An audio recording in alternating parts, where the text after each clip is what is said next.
حضور اکرم صلی اللہ علیہ وسلم نے فرمایا، جس شخص نے لا الہ الا اللہ کہہ لیا اور اس کے دل میں جو برابر بھی ایمان ہے تو وہ ایک نہ ایک دن دوزخ سے ضرور نکلے گا، اور دوزخ سے وہ شخص بھی ضرور نکلے گا جس نے کلمہ پڑھا اور اس کے دل میں گیہوں کے دانہ برابر خیر ہے، اور دوزخ سے وہ بھی نکلے گا جس نے کلمہ پڑھا اور اس کے دل میں ایک ذرہ برابر بھی خیر ہے۔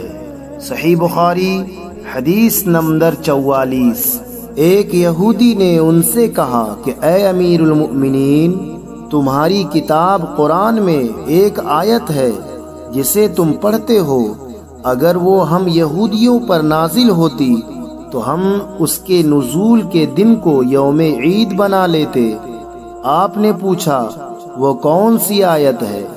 اس نے جواب دیا، سورہ مائدہ کی یہ آیت کہ آج میں نے تمہارے دین کو مکمل کر دیا اور اپنی نعمت تم پر تمام کر دی اور تمہارے لیے دین اسلام پسند کیا۔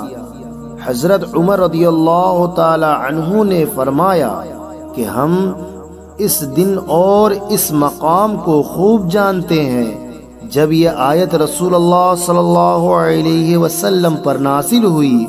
اس وقت آپ صلی اللہ علیہ وسلم عرفات میں جمعہ کے دن کھڑے ہوئے تھے۔